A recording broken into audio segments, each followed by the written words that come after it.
I was told that the topic for the day is India and the new Pacific Order. Am I correct? Now, I wasn't sure whether the Pacific was with a capital P or a small p, but either way, we are into it. For many people, I think, particularly in the United States, it's probably a new idea, something very different to think of India in terms of the Pacific region, Pacific Order, the Pacific Community of Nations. And the fact that we have such a title and it seems natural today is an indication, actually, is one indication of what has changed in the world. Viewed from India's perspective, we today do much more business to the east of India than we do to the west of India historically. We look at our key trade partners, we look at our important economic partners, we look at a lot of our strategic interests.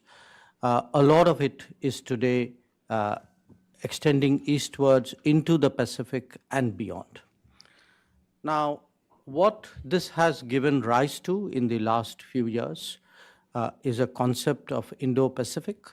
That too has been readily embraced by many and contested by a few. But again, it's a concept that has actually gained ground. I often reflect on the fact that the separation, in a way, of the Indian Ocean and the Pacific region is something actually which was an outcome really of the Second World War. That if one looked at a global strategy and global understanding, before that the Indian Ocean and Pacific Ocean were dealt with in a much more integrated way, with the emphasis on the Indian. So in some ways, what you are seeing today of the Indo-Pacific coming together, the idea of India contributing in many ways to a Pacific order, is something which reflects really the rebalancing that is today taking place in the world, a rebalancing in which the changed capabilities, positioning, and attitudes of the United States is the central driving factor. But also in which the rise of China and its implications is obviously a very, very crucial issue. But to which there are many other moving parts, but an important one is also that of India. Now, related to the Indo-Pacific, again, over the last 6 years, another concept which has gained ground is that of the Quad. It was revived in 2017 after a gap. It was attempted first in 2007. It did not last. It was revived after a decade. It's an interesting question why it worked this time when it did not work the first time. Not just worked, but if you see in 17, it was done at a bureaucratic level, at an undersecretary level in the US. In 19, it became a ministerial forum. In 21, it became a presidential, prime ministerial forum. And at every stage, there were people who said, well, this is where it sort of fizzles out, and it seems to be growing from strength to strength. And we will have the privilege of hosting the summit next year in India. In terms of the Pacific Order, I think a lot of the global concerns are most acute in the Pacific. One is, one of course is the larger issue of how do you maintain stability in the middle of very major change taking place, because often sharp changes in balances of power and interest and influence can create risks whose management therefore becomes a very crucial issue. But there are some other, I think, key issues today in the world which center particularly around the Pacific. One of them is the building of reliable and resilient supply chains because the experiences of the last few years have taught us their importance. The other is the promotion of trust and transparency on anything to do with digital. So whether it's telecom or whether it's artificial intelligence or whether it's the car that you are driving, really today the importance of trusted providers, trusted sources, trusted geographies, I think this is today a very, very big issue. The third is the over-concentration of production, especially of manufacturing, that if you have over-concentration which is liable to be leveraged, had it happened in any of our national economies, it would have attracted antitrust provisions. Yet it happens in the world, and we are all blissfully, we are sanguine about it. So what are the dangers of over-concentration? What are the implications of over-concentration? How are they leveraged? How are they weaponized? I think is a very big issue today in the world. And if you put it together, I would suggest to you that the world is badly in need of some form of re-globalization. That globalization itself is undeniable. It has struck very deep roots. It has tremendous benefits, nobody doubts that. But the particular model of globalization, which has evolved over the last 25 years, obviously has a lot of risks inherent in it. And today, how to address those risks and create a safer world is part of the challenge facing the Pacific Order. So let me just end with one last remark, because John, there was something you said, which was India and the United States have never really worked before together. I think that is a very thoughtful observation, because dealing with each other is not the same as working with each other. In the past, we have always dealt with each other, sometimes not entirely happily. But working with each other is really uncharted territory. It is a territory which we have both entered in the last few years. And it has required both of us really to overcome what my Prime Minister called the hesitations of history when he spoke to the Congress a few years ago. So how do we create that ability and the convergences and hopefully the comfort to work together? I think that would be very crucial to the future of the Pacific Order. So perhaps with those remarks, Walter, if you would allow me, we can start the conversation. Terrific. Thank you.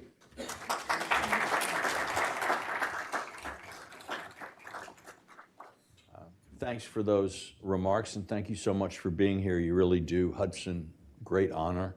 I want to say I'm especially grateful because while Hudson is a nonpartisan think tank and we work with people in both parties, many would say that Hudson has closer relations sometimes with the Republican Party. So we especially appreciate that you have reached out in a way, in a bipartisan way, toward the opposition. It reminds us that both India and the United States are democracies, do believe in pluralism, and we at Hudson appreciate this sign of India's concern, faith in that principle. This is also, by the way, I just saw yesterday that Swami Nadan had died at 98, I believe. He was an example of Indian-American cooperation, not on the governmental level, but his work with Norman Borlaug helped establish the Green Revolution, which has been transformational in the lives of literally billions of people in India and around the world. And this is, this reminds me at least of what the U.S. and India, what Americans and Indians can accomplish together, and I hope we will be seeing more of it. Minister Jaishankar, I should say first too, before I get into my questions, that he has agreed to take questions from the floor. And the way we do this at Hudson is we ask people to email questions. I know you all have cell phones here. I know you know how to text while listening. So we ask you to send questions to press, P-R-E-S-S, at hudson.org. And those questions will come up to me. I'll have an opportunity to look at them, consolidate them where we have several questions on the same topic, and perhaps also forestall the possibility, it's not unknown, that sometimes people confuse questions with speeches. So please do that, and we will conclude the meeting with your questions. At the G20 and elsewhere, we hear that India is looking for a change in international architecture or in the way world politics works and world institutions. I've also heard India described as a reformist rather than as a revisionist power. It seeks real change in the status quo, but not necessarily in the way that perhaps some of our colleagues and friends in Russia and China might do. What is it that India is looking for in change in the world situation, and how does that affect, do you think, India's vision of where we're all going? Let me put it to you this way, that the world as we live it today is largely a Western construct. Now, if you looked at the world architecture, to use your words, there's been obviously enormous change in the last 8 years. If one looked at the major economies of the 1940s and 50s, they are very different from the major economies today, and nothing illustrates it more than the G20 itself. The list of the G20 will tell you is the easiest way of actually getting a sense of the changes in the world. Now, for India, when we confront a largely Western created architecture, obviously we would like to encourage and facilitate and induce and pressurize changes which are badly needed. But it is done to add a non-Western layer and a input. So I make this very important distinction where India is concerned. India is non-Western. India is not anti-Western. So when we speak about, and I'll give you an example which we discussed even at the G20. It's very clear today that if we are serious about climate action, if you are looking to sustain, to ensure that sustainable development goals are well resourced, then somewhere we have to find the financial muscle for that. Now, for us too, it is the international financial institutions, the bank, the World Bank and the fund, which will be at the core of that effort. So a lot of what we are seeking to do is to improve and, I would say, refresh institutions, make them more fit for purpose. And that even applies to the United Nations. We do believe today that a United Nations where the most populous country is not in the Security Council, when the fifth largest economy is not there, when a continent of 50 plus countries is not there, that United Nations obviously lacks credibility and to a large degree effectiveness as well. So the whole, when we approach the world, it's not with a sort of pull down the pillars kind of approach. It is very much what can we do to make it better, fitter, efficient, purposeful. That's the kind of mindset we bring to bear. Well, I have to say, I find myself in agreement with much of what you say, especially when I look at the United Nations, and I think that in the official UN system, India is sort of said to be equal to Luxembourg. They both have one vote in the General Assembly. I like Luxembourg. Well, I have nothing against, actually, you know, if you're ever in Luxembourg, eat the duck, it's fantastic. Okay. But you know, but the idea that those two political entities should be equally weighted in the United Nations is, I think, you know, an absurdity that future generations will not be able to understand when they look back at our times. Now, over the summer, you said that there are three big Eurasian powers, Russia, China, and India, and that the Indo-Russian relationship is not transactional, this is geopolitical.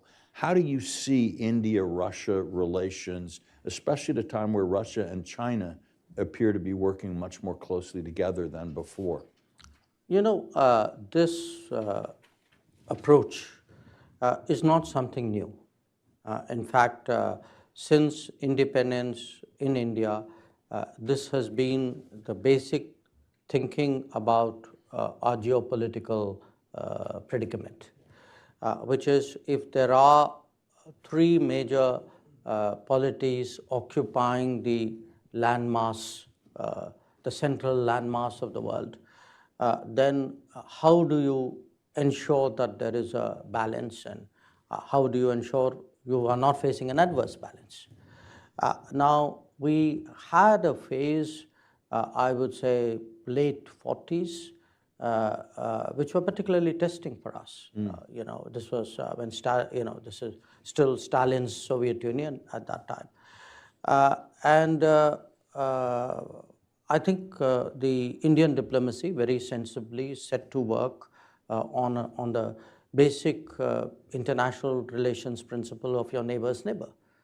So your neighbor's neighbor is intrinsically well disposed towards you.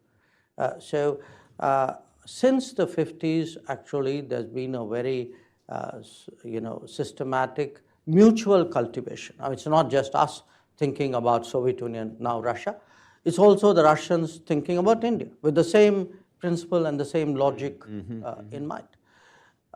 Now, that actually is such a powerful logic, at least in our part of the world, that if you consider international relations over the last 70 years, you know, the US-Russian relations, the China-Russia relations, the US-China relations, Europe, pretty much every big relationship in the last 70 years has seen a great deal of volatility. You had sharp ups and downs. The India-Russia is very exceptional. It's been very steady. It may not be spectacular, you know. So it may have stabilized at a certain level, but it has not seen that kind of ups and downs which your relations with Russia or China's relations with Russia or Europe's relationship with Russia has seen through, and that's in itself a statement. Now, if one looks at the world today, Russia today, I think as a consequence of what is going on in Ukraine, it seems to me clear, and I assume it seems to them clear, that in many ways Russia's relationship with the West has broken down. And in that case, it's logical that Russia focuses more on the Asian side of Russia, though historically Russia has always seen itself as a European power. So you are actually seeing a reinvention of Russia as a consequence of what is happening in Ukraine. You can see much of that will naturally focus on China, because that's the first and the largest country and economy that Russia encounters when it wheels around and looks at Asia. But then again, India will and has come into calculations as well. So I would predict actually a Russia which would consciously focus on the non-Western world, away from Europe, away from the United States, look much more at Asia, look possibly at other regions as well, but Asia is economically the most active. Yep. So I guess that's what you're going to see. Okay. There's a growing recognition in the United States and India, I think, bolstered by Prime Minister Modi's tremendously successful visit last summer, that our two countries' interests are broadly and even strategically aligned in a way perhaps they have not been in the past. And this is that shift from dealing with one another to working with one another that you mentioned. Where do you see the principal areas where our interests are aligned, and what areas of tension and difference do you see at this point? I would say they are aligned in a set of areas. In a kind of a geostrategic way, they are aligned. That we both want to see a certain stability and a certain set of rules and a certain, I would say, distribution of power, which is advantageous to both of us, and our interests are not clashing in that respect. So at the biggest picture level, I would say there's a very powerful case really for India and the US to work together. So if you look even within our systems, historically, it was actually our national security side which had the greatest suspicion or reservations about each other. Today, it's the national security side which is the most enthusiastic about it.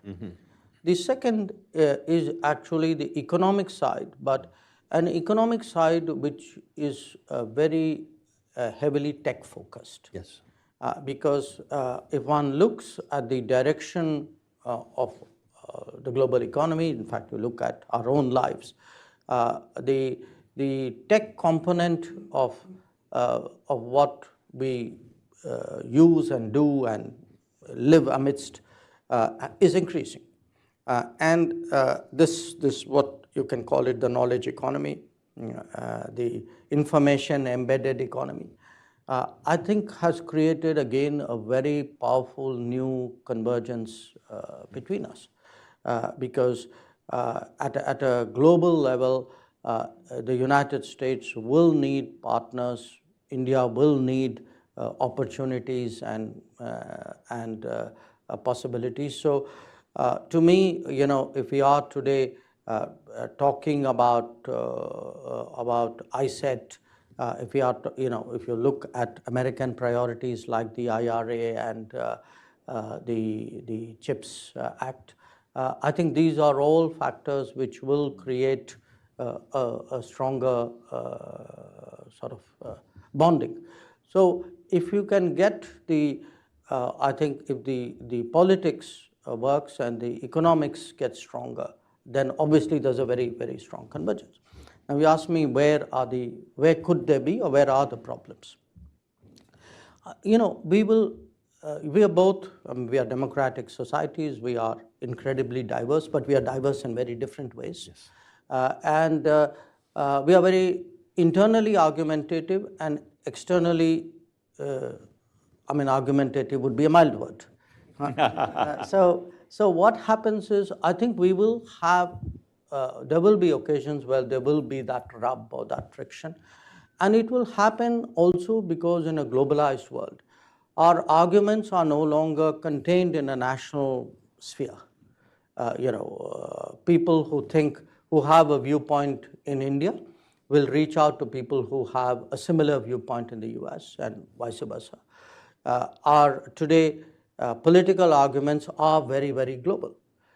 And often, if you are having a global conversation, but not necessarily a global cultural understanding of each other, I think there's plenty of room there for friction.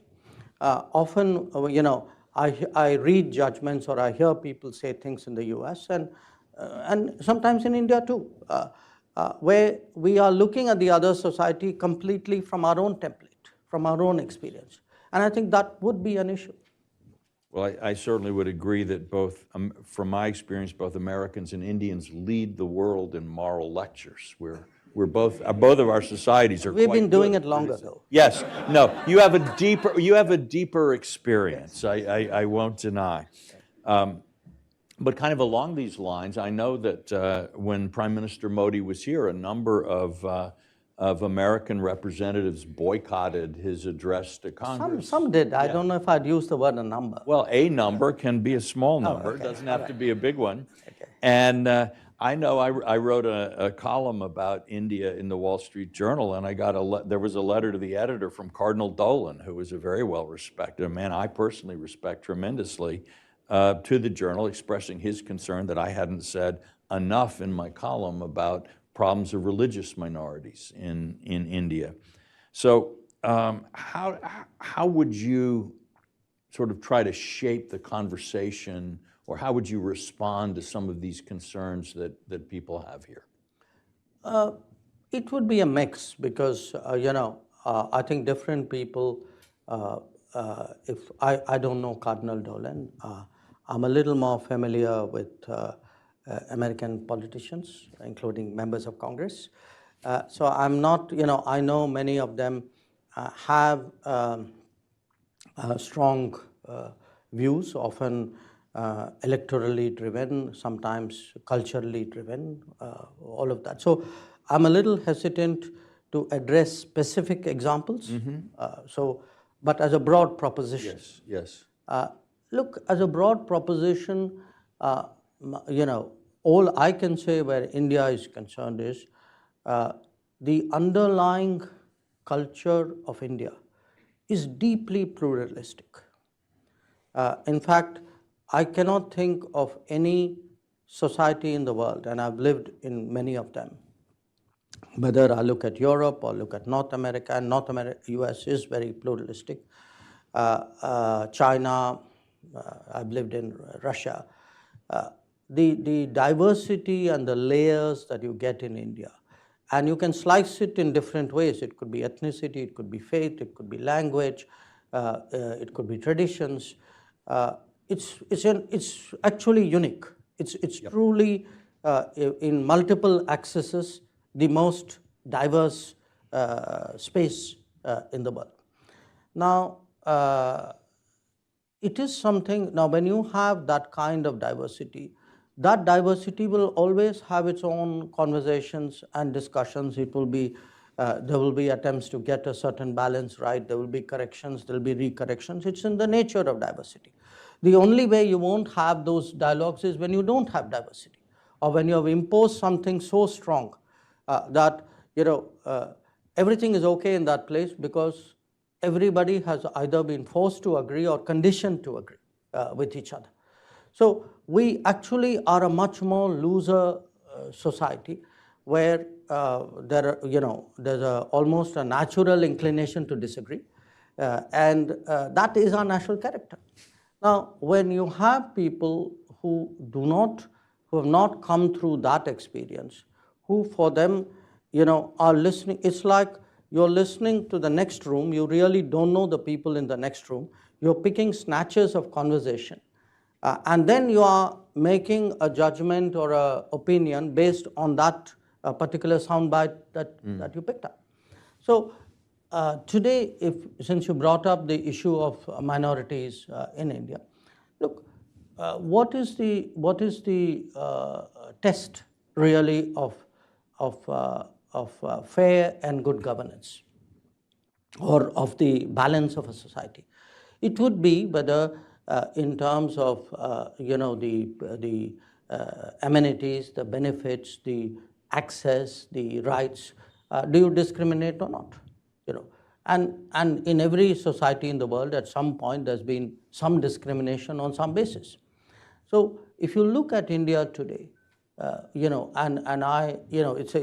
a society today where there's a tremendous change taking place because people are the biggest change happening today in India is the creation of a social welfare system in a society which has less than $3,000 per capita income. Nobody has done that in the world before. Now, when you look at the benefits of that, you look at housing, you look at health, you look at food, you look at finance, you look at access, educational access, health access. There's no, I defy you to show me discrimination. I mean, in fact, the more digital we have become, the more in a way faceless the governance has become. Actually, it's become fairer. But as I said, this is a globalized world. There will be people, you will have people gripe about it. And much of the griping is also political. Let me be very frank with you. Because we've also had a culture of vote banks. And there are sections who had, in their own eyes, a certain privileged access, who today may resent the fact that they don't. It's a phenomenon with which you are not unfamiliar. I think these will be the turbulence of a democratic society. Okay. Well, now we in the United States have had the experience not only of lectures from India, but lectures from Canada. And, I think... they look at you as the global South. Yeah. It's one of the more interesting relationships. And I think Dean Acheson once wrote an essay about Canadian criticisms of the United States, and he titled it "Stern Daughter of the Voice of God." But certainly the Canadian Prime Minister has made some serious charges recently. But I also see that from press reports that you have met while you're in Washington with National Security Advisor Sullivan, with our Secretary of State, Blinken, and that this subject has come up. Can you give us any information about how this is or isn't affecting U.S.-India relations, where this whole matter stands now from your perspective? Okay. So let me start with Canada. Yes, the Canadian Prime Minister made some allegations, initially privately and then publicly. And our response to him, both in private and public, were that what he was alleging was not consistent with our policy, and that if his government had anything relevant and specific they would like us to look into, we were open to looking at it. Now, that's where that conversation is at this point of time. But to understand that conversation, you have to also appreciate that this has been an issue of great friction for many years with Canada, in fact going back to the 1980s. Then it became dormant, but in the last few years it has come back very much into play because of what we consider to be a very permissive Canadian attitude towards terrorists, extremists, people who openly advocate violence. And they have been given operating space in Canada because of the compulsions of Canadian politics. I don't think most Americans, for Americans, perhaps Canada looks very different.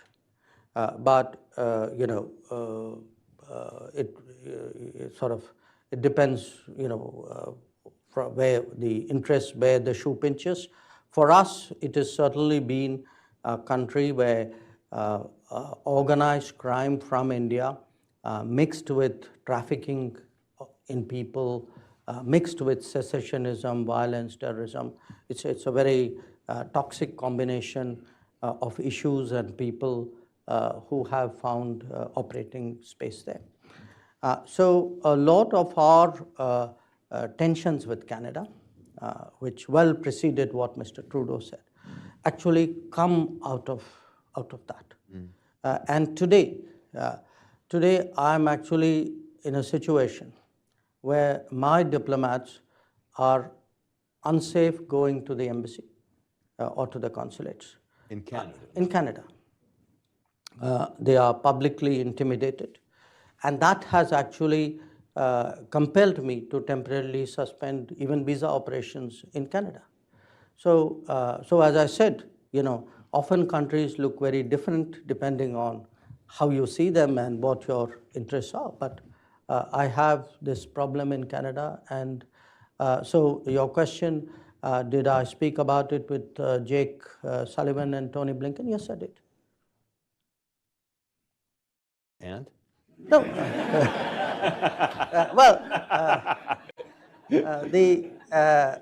Let's put it this way. They obviously shared, U.S. views and assessments on this whole situation. And I explained to them at some length, what I gave you was a summary of the concerns which I had. So I think hopefully we both came out of those meetings better informed. Right, well, thank you. Well, we are about to go to audience questions, and I see I have some here, but while I'm looking at them, do you have any advice for Americans who want to learn more about India? Where should young people or older people who are interested in this, where should they go to learn about this country that is looming larger and larger in American foreign policy and in world affairs? Look, it's hard to give general advice, but I would say, and this really flows from our own conversation today, that in whatever profession people are, I think it would be useful to try to see how that particular profession or that particular set of interests are doing in India, because there may be experiences there, there may be thoughts there, ideas there, which people would find useful. For many years, India has been an absorber, an active searcher for best practices around the world. I think today we can also contribute to best practices. I give you some very different examples of this. You would have all seen that our very persuasive advocacy of yoga over the last decade has improved global health.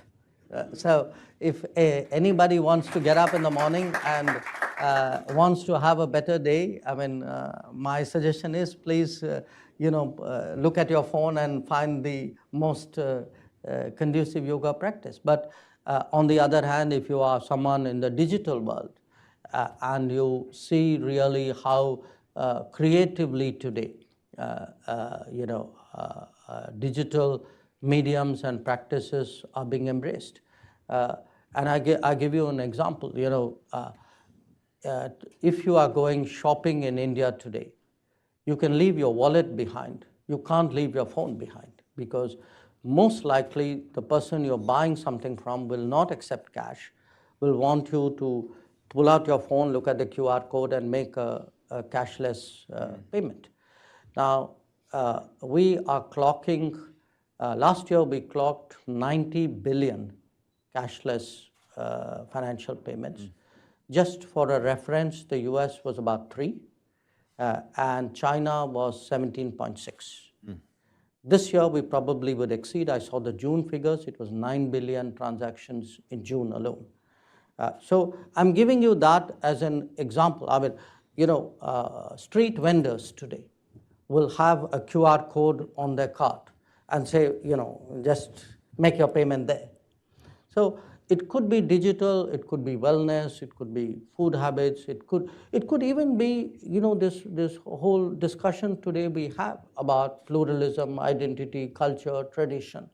I think there are things to learn there, and I equally, just so that people don't think I'm back to that moralizing part, I do think Indians too, are getting very global. The world comes at you every waking hour through this wonderful instrument we carry with us. And the more we absorb, the better off we are. Okay, great. Well, now I have some questions from the audience to ask. We have one from one of my fellow press reptiles who is here in the group today, has said that President Biden appeared confident enough in the intelligence about alleged Indian government involvement in the murder of Hardeep Singh Nijjar to raise the issue with Prime Minister Modi at the G20. He asks, what have you done in response to the U.S. and other Western concerns? Maybe we've answered some of this already, but... Sure. I think I answered that. You've answered it. Okay, we move on. This is from someone at a think tank. We see India playing an increasingly important role in new multilateral groups like the G20, Quad, I2U2, India-Middle East Economic Corridor, et cetera. Is the Indian government looking to utilize this diplomatic momentum to strengthen more regional groupings such as SAARC, the Indian Ocean Rim Association, particularly the IORA? Yep. We actually have an IORA meeting next month in Sri Lanka. I'll be going for that. I think we've even tabled an Indo-Pacific Oceans initiative at the East Asia Summit, where we look at non-security aspects of protecting the ocean space. Today for us, the challenge is there are new opportunities, there are new combinations, and how do you do that without losing focus of what you have? So it's a kind of it's a bird in the bush and the bird in hand, but you want to keep both of them, part of the challenge is also to keep the older partners convinced that your interest in what you've been doing for some time remains. The SAARC is an exception there. It's currently dormant because one of its members, who will remain unnamed, believes that they can practice terrorism at no cost. So that's an exception, but otherwise we've been pretty much active, and really even the latest latest initiative we're looking at is this Middle East corridor, which has India at one end and Europe at the other. So it has, for the moment, Saudi Arabia and the UAE, but it is it's got the US as well as a kind of a guarantor partner, if you would. It really has a lot of possibilities because, given if we can find a more seamless, effective, competitive logistics between India and Europe, I think it will have enormous consequence for the global economy. I have a follow-up question from someone else on the same sort of general role question. How do you see India's role changing in the Middle East? And I would add, I think many Americans may understand that there's a close India-Middle Eastern relationship on energy, but also Israel is a primary defense partner with India. And then we have millions of Indians who work in the Gulf countries. So the relationship— 9 million. Yeah, the relationship is really quite close. Right. How do you see India's role developing in the Middle East? Well, I mean, you, Walter, touched on the energy side. You touched on the fact that you have 9 million expats in the Gulf. There's also the proximity, the historical connections out there. But we have to understand today that as India becomes a larger consumer, a bigger economy, our salience in the Middle East countries' calculations, especially the Gulf economies, is that much higher. For many countries, I think we are the largest trade partner of the UAE, and we would be among probably the top 3 of the Saudis. And it isn't just the volume of trade. We discovered during COVID, they discovered during COVID, that the Gulf is actually dependent on the daily food consumption for what comes out of India. So the economies have really got very, very deeply meshed. And today the Gulf itself is in transition. If you talk to the leadership in Gulf, they are talking renewables, they're talking green hydrogen, and a lot of them are very enthusiastic in terms of digital progress. So we are finding new areas of intersection with them. If you look at Indian businesses, we are today far more entrenched in the Middle East than we've been for a long time. Yeah, I think that's right. We have a final question, and then we'll bring this part of the program to a close, which is, again, without mentioning any names, somebody's asked, as we speak today, the situation in India's western neighborhood is deteriorating at a fast pace. There could be a situation where a country could collapse or see unrest. How is India preparing for such an unknown event, or how could it prepare? In an unnamed country. In an unnamed country to the west of India. You know, we have a few countries. There's more than one option. Who are having problems of their own. You know, look, today there are countries in different parts of the world in crises of different kinds. And we have a few proximate to us. We saw Sri Lanka, which really went through a very, almost an economic meltdown last year. And we had to step forward because, you know, they were engaged in a negotiation with the fund.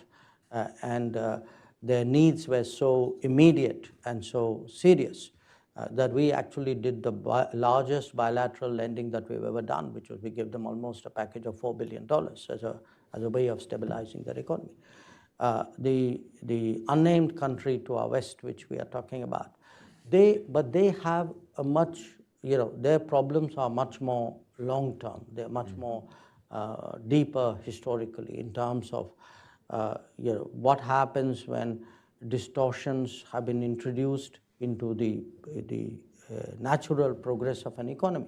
That if you have, let us say, excessive expenditure on the military, or if your borrowing has not been prudent, or if you have infrastructure which doesn't pay its way, I think there are a lot of factors there in multiple chickens are coming home to roost at the same time. Right. Well, thank you very much. I know we're all grateful to Minister Jaishankar for his time